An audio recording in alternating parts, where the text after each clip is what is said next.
Welcome to Business as a Magical Practice, where your business is the vehicle for your self-integration and soul evolution. My name is Sam Garcia, and I'm the founder of Dirty Alchemy Digital Marketing. And I'll be guiding you through how you can use your business as a spiritual practice and what magical businesses are doing to hit their goals and change the world.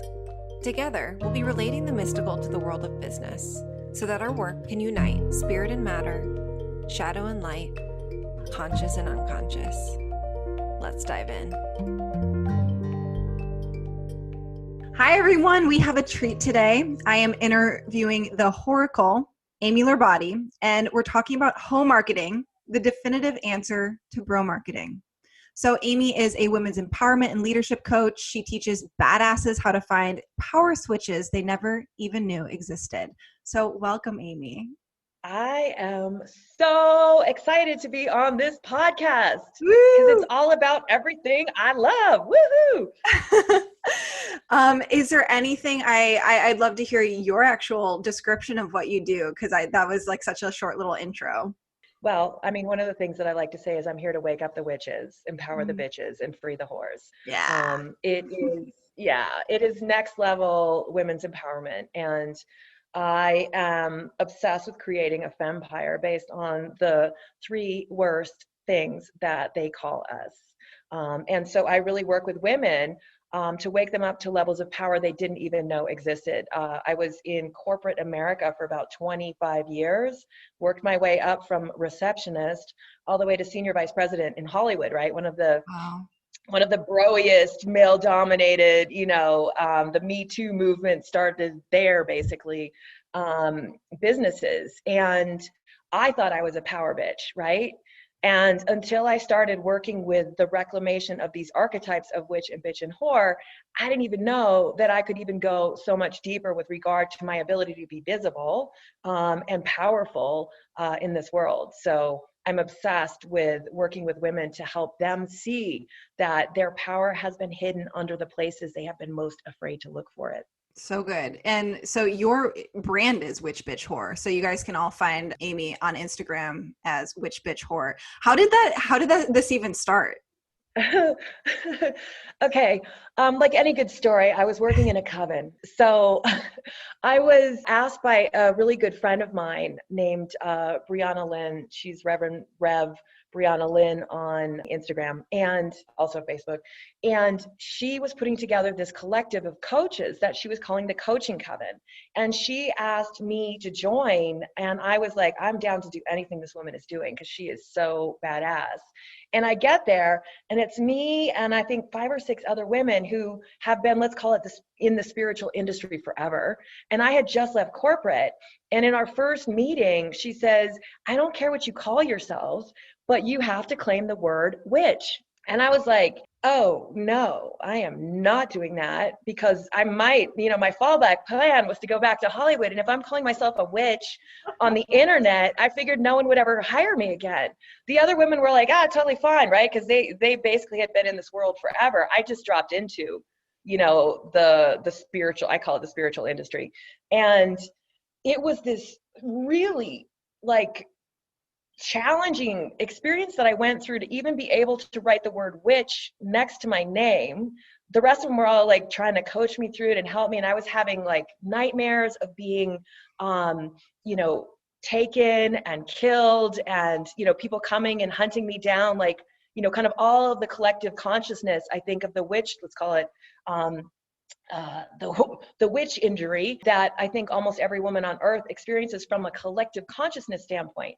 So when I finally broke through that, we were writing funny hashtags, as part of what we were doing. One of the other women and I finally announced in our group chat, I'm doing it, I'm claiming witch. And she goes, hashtag witch bitch whore. I'm going to make them all holy again. And then when I read her hashtag, it was I don't know if you work with divine guidance, but I do. It was all of a sudden this booming voice in my head goes, you have to reclaim witch and bitch and whore all at the same time. And I was like, fuck you. No, No. Like, I didn't even know what that meant at the time. I bought witchbitchwhore.com the next day. It was surprisingly available. No one had snapped that website up. That URL was still there. And basically what I've been on is, it started as my own personal journey of, I guess, self-discovery, what it meant as a woman who was going to stand in those three archetypes at once. Who is that? Mhm. How would a woman show up if she's owning witch and bitch and whore? And, bitch, I like to say I was born a baby bitch. I was one of those girls that, would have notes sent home that I was too bossy. And so bitch was easy. I was a professional bitch in Hollywood. Witch terrified me. Whore, I was raised Catholic, and you're either like the virgin or the whore. And I quickly fell in with the whores. Like each of them is a different reclamation. But that's how I got started. That's how Witch Bitch Whore started, was in this group being asked to reclaim witch, and I freaked out. And then, the voice of divine source told me that I was reclaiming witch and bitch and whore all at once. Yeah. And now I'm talking to you about it. So good. And I'm guessing that a lot of your work is reclaiming the power behind all of those archetypes, right? Yeah. And this is how I work with the powers. And the thing about my work is I really invite every woman to reclaim it in the way that is authentic for her. You see so much in our world where people are told how you're supposed to do something. I say, fuck that shit, right? Because there are as many witches in this world as there are women. Yeah. So it's really about creating your own individual expression of the archetype. So for me, witch is really spiritual power, your energetic power. It's working with the concept of magnetism and drawing towards you that which you desire. It's working with conscious creation. My magic is conscious creation. And then bitch, the way I really look at it, bitch is the backbone of the whole operation. If your bitch is powerful and strong, to me, it's really kind of like the concept of masculine and feminine energy, only I work with fierce female, right? More so than feminine. So if your bitch is empowered, it really is in a little bit of a way the way people look at masculine energy. This is the one that sets your boundaries. This is the one that sort of embodies here on earth. This is the one who, it's like working with your mental power, working with your emotional power, because as a woman, to be visible, you often are scared shitless to put yourself out into the arena. So you have to have the emotional fortitude to deal with trolls or family members or friends or anybody going, I don't like what you're doing. And, the mental power to, just be like, that's awesome. This is what I'm doing because I believe in it. If you can stand in your truth when nobody else is standing with you, that's power. And so that's bitch. And then whore is actually a pretty broad range, I found, working with women, because women have different levels of, let's call it sexual or sensual repression. And it could literally be somebody working to get to a place of authentic sexual expression, whatever that looks like for her.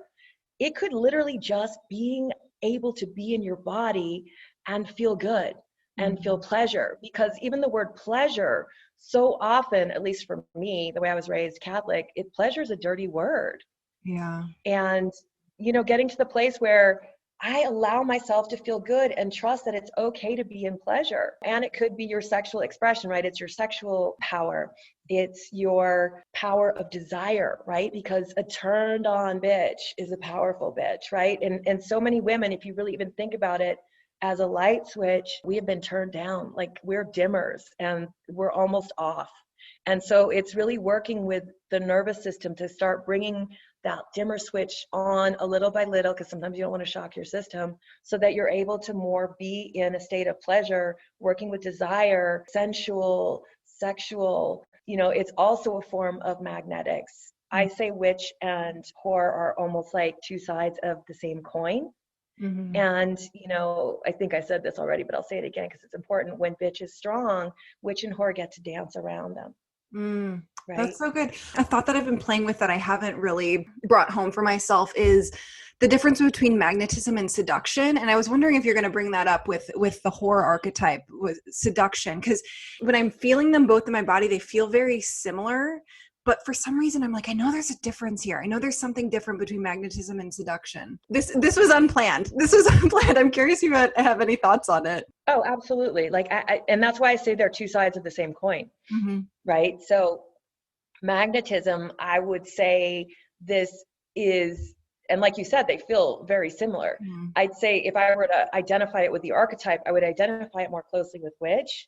Seduction is more whore, right? So with the concept of Heaux Marketing, you know, Heaux, which is the way I like to spell it, the fancy version. I joke that it's the French, you know, when people are like, Heaux, I've never heard that, you know, because usually it's HOE. And I like to say it's the French way to spell Heaux. And it's probably not even anything in French, but I'm deciding whatever, it sounds French. So I actually Googled it before we got on, and I was like, I don't actually know if this is a real word. It's like an urban dictionary. it is borrowed from the Urban Dictionary. I first heard it from a woman that's in a group with me, a Black woman. It's the first time I ever saw it spelled that way. So I do believe it comes from you know, African American vernacular, right? So I think it's AAVE is how you say it correctly. So it is a way to spell it that's differently, right? So this is working with seduction. And, you know, how do I seduce somebody to come to me? I think magnetics is more about being authentic, because the closest I am to be who I authentically and truly am, the more I can uncover the fears or any of the things that are holding me back from being able to authentically express myself. The more I'm able to do that, the more people are drawn to me, right? So authenticity is magnetic. And then seduction, I think it's more of a relationship, right? It's more of, you know, I make you want to know more about me. I'm calling you to me. It is different than magnetism a little bit, right? And seduction, it's like the art of seduction, right? It's very much courtesan like. And Mama Gina, if you've ever heard of her, she wrote the book Pussy, which is an epic book.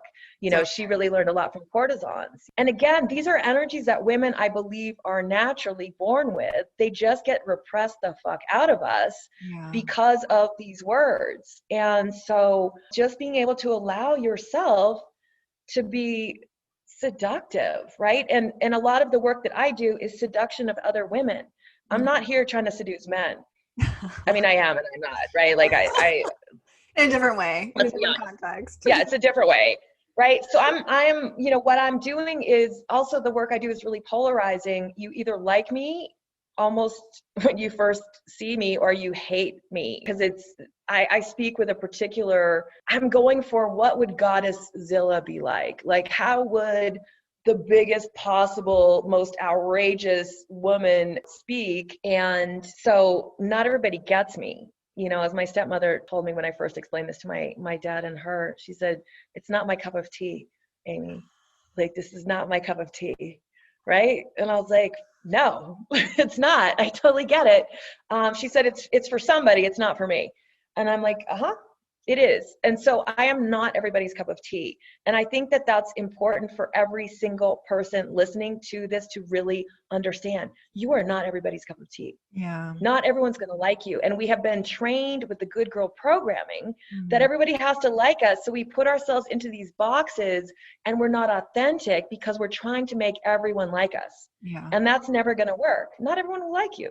We're kind of talking about almost channeling an archetype in some ways with this Goddess Zilla version. So would you say that the Whoracle, which I've seen you post a few different places as like, I am the Whoracle, is that an alter ego that you're stepping into or something that you're channeling? Or is that just something you're naming yourself?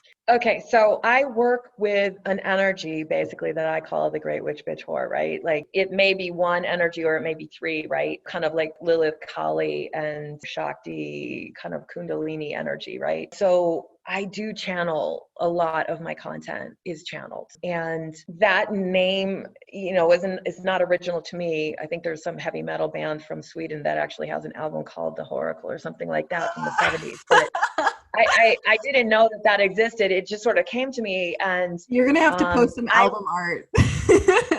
Yeah, I should find that. It kind of came to me, and I like to work a lot with humor because I'm talking about very triggering, very potentially polarizing topics. And so I like to bring humor into it. So I started calling myself the Whoracle, because I do work with this energy and a lot of this content is channeled through me. So I'm literally horacling, for this energy. And it is a little bit like some of the work that I do with women is help them create a personal archetype for themselves. Like, who are they, right? And finding the most empowered aspect of themselves and basically creating it. A really great example of this is Beyonce, and her alter ego is Sasha Fierce. And, if you look at Beyonce back in the Destiny's Child days and Beyonce now, it's like Beyonce and Sasha Fierce have basically almost, I think, become the same person, right? Like the two of them have fused.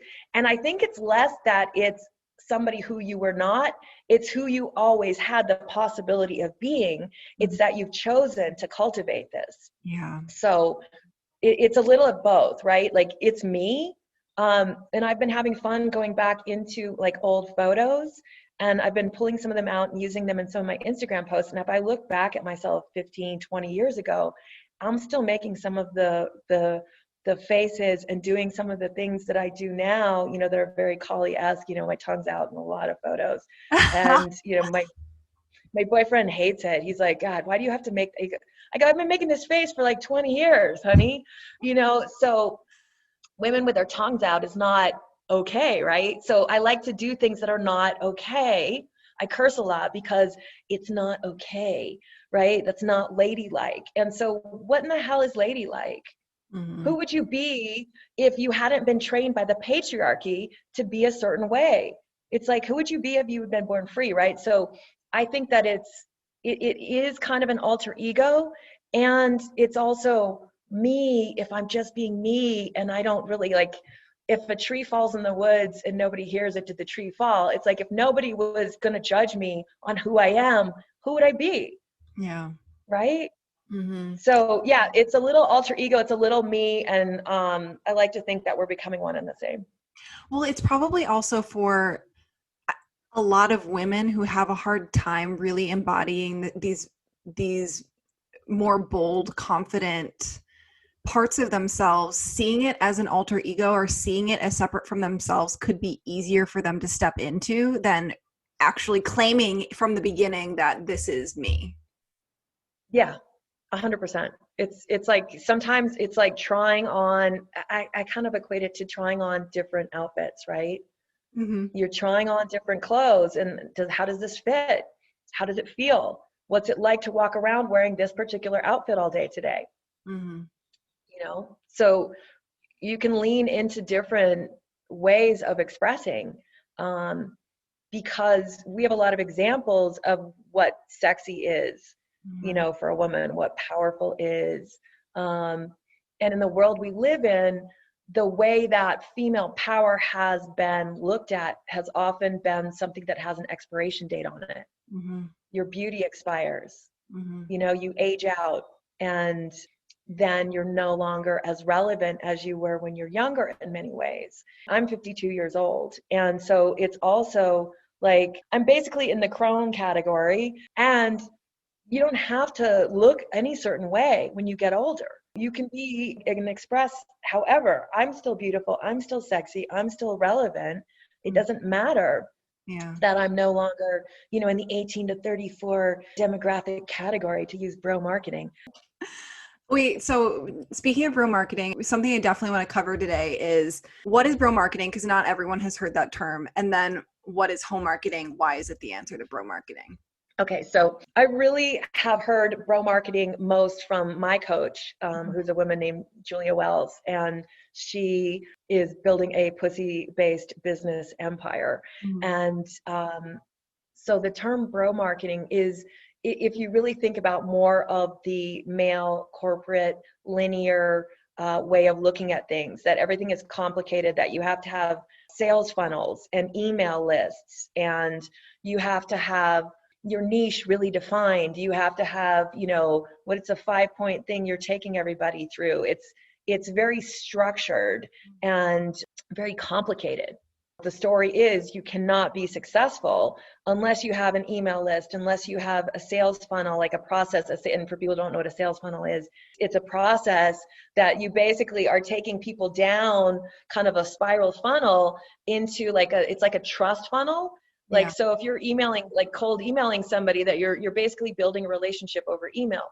And so for me, hoe marketing is really pussy based, is the way some people use the term. But for me, it's really intuition or channels. And so I write what I write and put like a call to action on it. And depending on how I'm feeling, I may say one thing or a different thing or whatever. There's no strategy or structure other than my strategy was, when I sold out my one-to-one coaching practice, was my strategy is I'm going to sell out.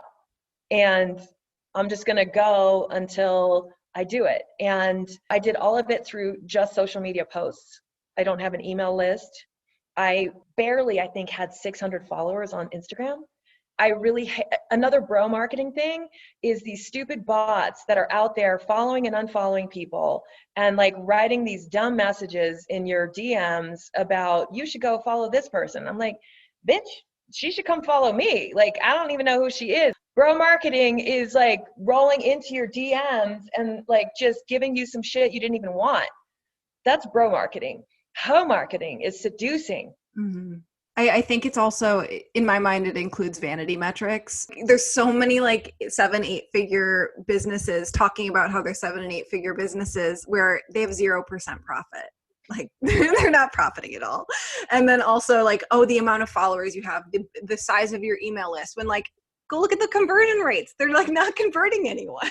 Yeah, it's all of the metrics and and look, they're relevant in certain ways. Like if I were to look at the metrics, I did 50 sales calls, to sell out my coaching. And that's an incredible amount of sales calls. It's not that easy. I didn't even know. Practice. I didn't even know enough to know that was actually really hard to do, right? I just was like doing it, right? I was just like, I'm going. And so I became really practiced at doing these calls because I'd been on so many of them. And so if you look at my conversion rate, somebody who's a sales coach or a sales expert would probably say that my conversion rate sucked. I don't actually give a shit, right? Because that was market research for me. That was making relationships. That was having conversations with 50 different women. And it was sort of like playing, what is that thing, chat roulette. Like some of them, I didn't even know who they were, right? They signed up and I'd get on the call and I'm like, I don't even know who I'm talking to right now. I hope it's a woman. And then I kind of figure out, what am I doing next based on what happened? And I really view life as a contact sport. It's experiential, right? You have to get out there and do the thing. And so the numbers, the metrics, what is the authentic real story and what is it benefiting you and how is it working for you? To me is more of what hoe marketing is, because people could look at my stuff and say, you need more followers. You need this. You need that. You need all of these things. And maybe, as I grow bigger, maybe, but I'm doing it the way it works for me. And that's, I think, also what I would consider hoe marketing to be, is what works for you. Some people are moms, and have, I have cats, but they have like a different structure where they can only do certain things during a certain time period, right? Especially now during the beautiful times of coronavirus, where your kids are homeschooling in your house and you're trying to run your business or launch your business. So allowing for a baby to be on a sales call with you if you need it to be on a sales call with you. And having that be completely acceptable, because in the bro marketing world, you cannot have a baby anywhere near anything that you are doing. Yeah. And you can't have a uterus or womb either. So no, you're not allowed to have any of those things. So it's allowing women to really, I think, be female, be women, be in the experience that is authentic to them. And sometimes you have a toddler that wanders into your sales call.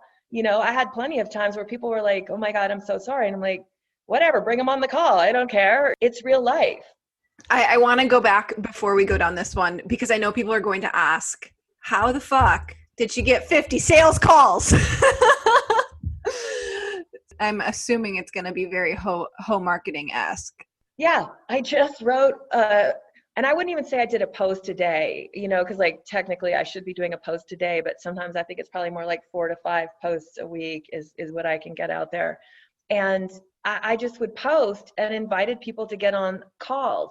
And I really started playing with what voice am I using? Like, I would demand that people would get on sales calls with me in some of my posts. I would say things like, because I call myself the Whoracle, I would say, I'm gifting consultations with the Whoracle. Women have breakthroughs on calls with me all the time. One call with me could change your life, which is true. And so I would say things like that. I would say things that probably a lot of people would never say, and so I kept getting, in some ways, and I call it outrageous. Some people might not think I'm outrageous at all, right? But to me, it was outrageous, and I remember one woman got on a call with me, and one of my questions I always ask is, what made you say yes to this? And she goes, you told me I had to get on a call with you. And I was like, oh. Okay. Yeah. So, and I basically detached myself from the number of likes or interaction that I was actually getting on the post, because my sales posts, would sometimes get like, I always love all my own posts, always. I am the first one to like or love every post that I post. And, I wasn't looking at, again, the metric of how many likes I was getting, a vanity how many comments. I was looking at, are people booking sales calls? Yeah. That's the only metric that mattered. So yeah, it was really just me going out there. I call it herding hoes, like sometimes I asked, sometimes I seduced, sometimes I like demand that people get on a call with me, and it worked. And, by the time I'd done 50, I was like, okay, I think I'm good. I think I'm good. Yeah. So it was really, I think, playing with the voice that I'm speaking to women with, and not being afraid. One of the things I say is fucked up is good enough, not spending hours crafting a post, not, being worried that it was perfect, and then trying different, just, being willing to explore and experiment and try different ways. And if it's like, if it didn't work this day, let me try it this way. And not attaching my value to whether or not people were interacting with the posts, because social media has cleverly created itself to be an addiction. And, kind of the external affirmation that most of us crave. And so that's where the spiritual practice, business is a spiritual practice, really came in for me, is detaching my value, my worth from the post. Yeah. I want you to like all, I want everyone to love all my posts, right? But if they don't, it's okay. I work with my mindset to remind myself that I'm a fucking badass. I am a legendary hoe. I am the best at what I do. There is no one like me. I have no competition, right? These are the things that I tell myself. And so that's, I think, how I was able to do that.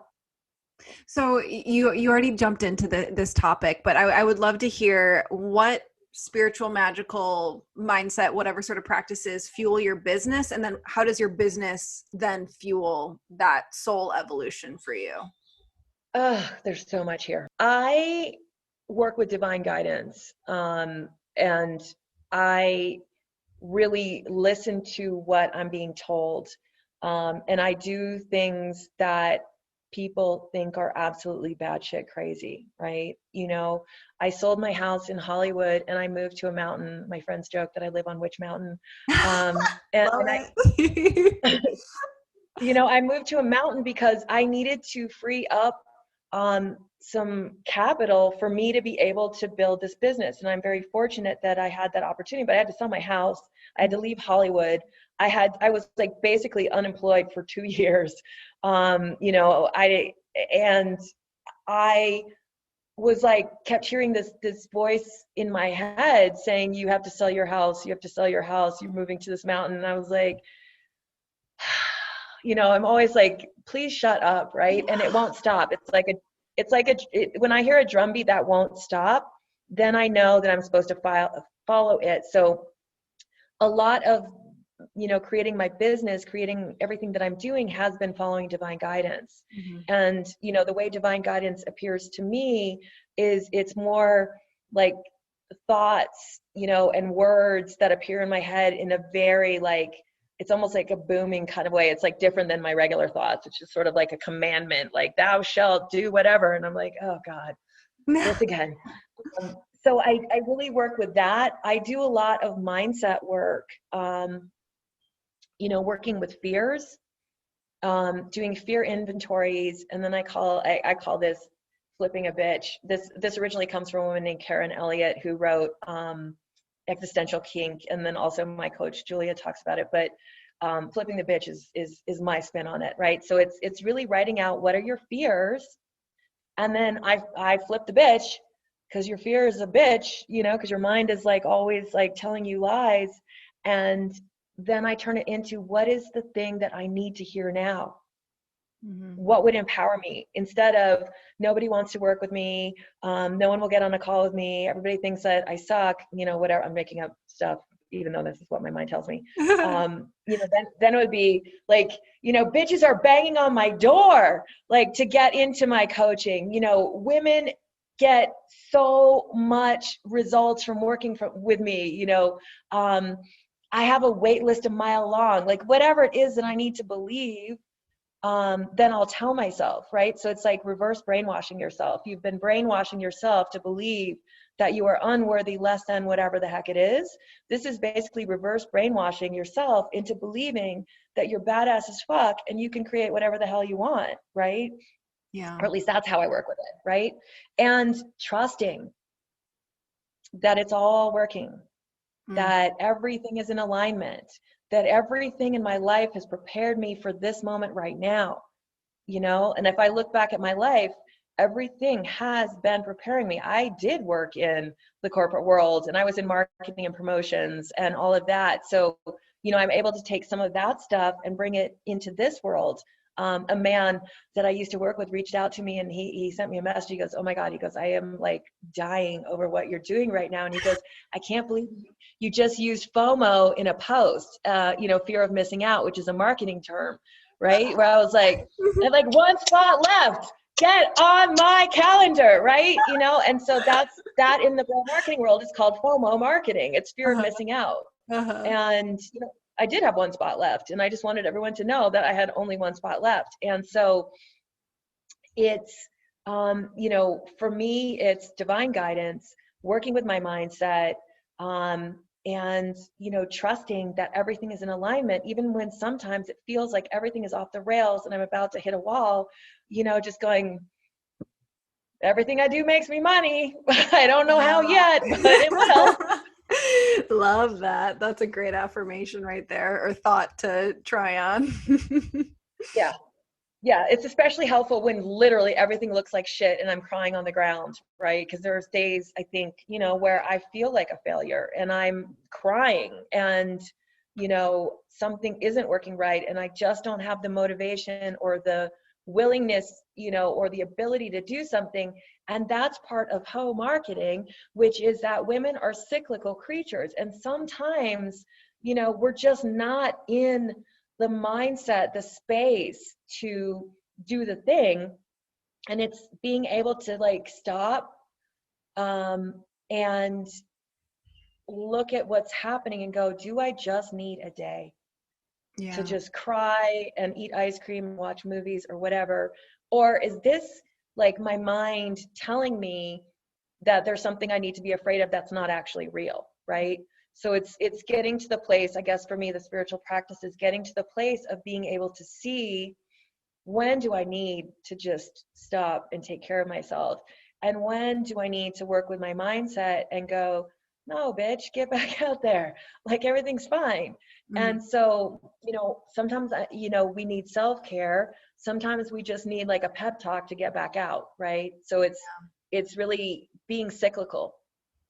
No, I think that women who are starting their own businesses, I mean, anyone who has starting their own business, running their own business, they're like champions, because it is so fucking hard because of our brains that we have to deal with every single day, and like learning how to sell for the first time. And speaking of whores, like you're selling yourself, like maybe not in a sexual way, maybe in a sexual way, but it's been such a huge journey and learning experience for myself. And I feel like every single like next level in business has been just like, okay, we're going through all this shit again, let's do it. So I really appreciate those, because that's real. Like, is it the mindset, or do you have to just give yourself rest and care and love?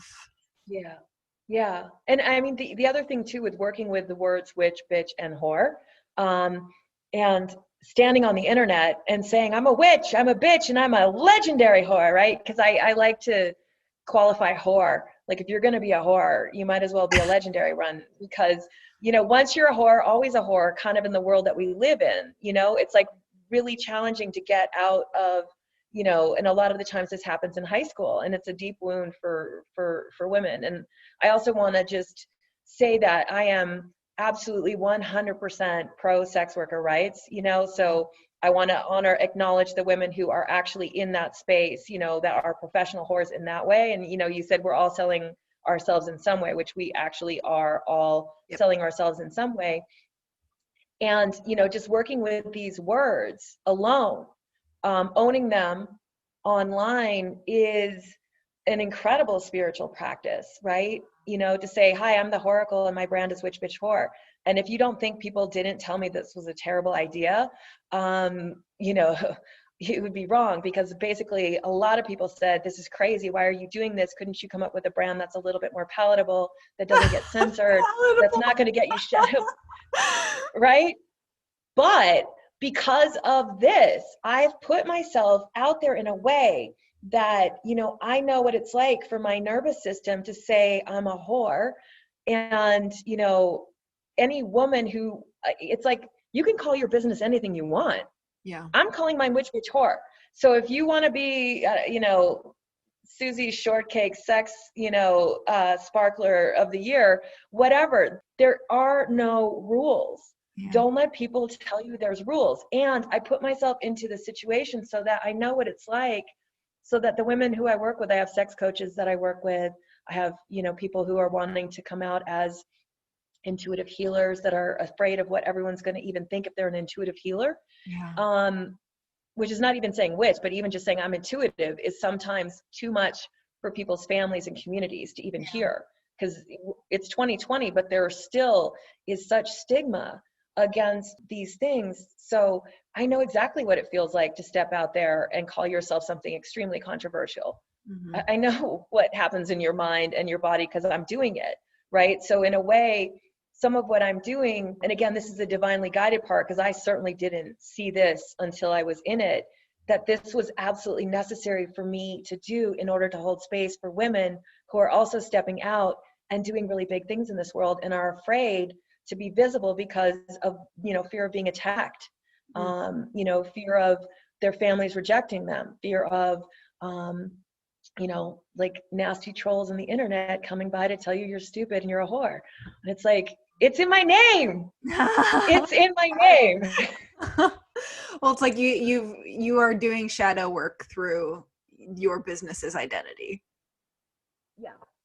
Massive shadow work, right? And inviting other women into that possibility and that conversation. Beautiful. Well, so you went from 0 to 50K with a 50K launch, which is absolutely amazing. Do you feel like you're still in this soup of being at that level of bringing in clients, or do you feel like you've kind of like graduated to the next level in your business? The next thing I'm launching is a group program, which I'm calling the Witch Bitch Horror Experience. And so, I first wanted to really get the one-to-one coaching set. And, my next step is launching a group program. Mm-hmm. I have a group called Witch Bitch Horror on Facebook, which, any woman who is hearing this is welcome. She might let you join. Is allowed to join. Yeah. Oh, I make bitches bang on my doors to get in. I don't just let you right in, right? Because it turns me on, and I do a special welcome for women when they come in. So I like to have a little batch of them, and so that's my next step, is that, right, which is opening up a whole other, can of worms with regard to fear and all of the things, so you never, I guess if you're going to continuously grow and expand, you're never actually going to get to a place where, it all stops.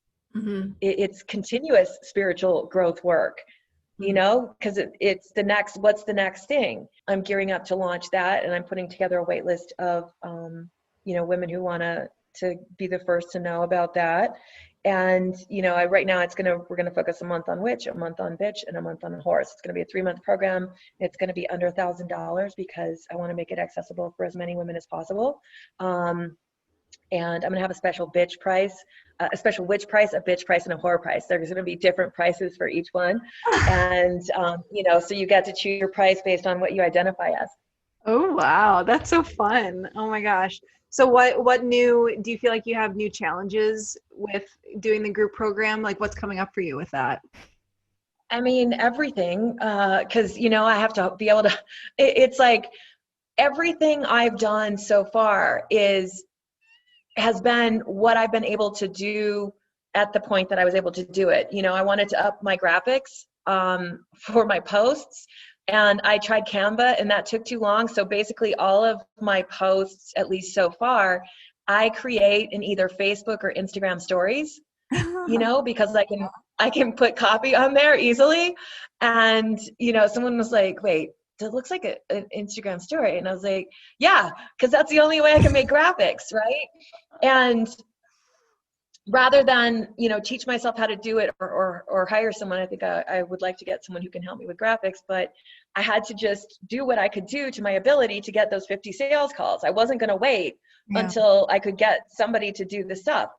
So building a group program, now I have to figure out, where do I host the content? What are the modules going to be? What do I want people to get out of it? So it's just a different exercise that brings up all of the mindset stuff, mindset is so important, right? Working the fear work and flipping the bitches, because that's where, you get stuck. And so I have to, do I need to, like, which platform do I use? Like, I'm not tech savvy at all, right? And so I have to learn all of the things, or find somebody who I can hire who can do all of the things, right? Didn't you just post that you are hiring 2 people, or you hired 2 people? Just like have them figure it out. Yeah. Well, I hired a head bitch mistress in charge of everything. So that I literally just hired a head bitch mistress, and I have someone who's putting together a content library for me. And the next person I'm going to be hiring is someone to help me with social media, because I have so much content, so many written postings. I just need someone to help me with the graphics faster so I can get it out more, right? I have notebooks and notebooks and notebooks full of content because I just channel shit all day. Oh, so easy. That's not going to be a problem at all. No, it's not. It's just getting my ass to actually do it is the problem, right? Because we are our own worst enemy all the time. Your head bitch mistress can handle that hiring process. It's fine. I totally have given her that task, and she's on it. She's so good. Like, she's so good. And she makes appearances in my Facebook group, and she gives people spankings if they don't follow the rules. I'm just having so much fun with it, right? I mean, I think that's another key, is have fun. Yeah. Like we are here for whatever limited period of time that we're here. And I would say that coronavirus really kicked my ass into gear because it's the first time I started posting dance videos. You know, I do dance videos. And so they're channel dances, PS. And I started posting those, and I'd never posted anything that personal before. But then I was like, you know what?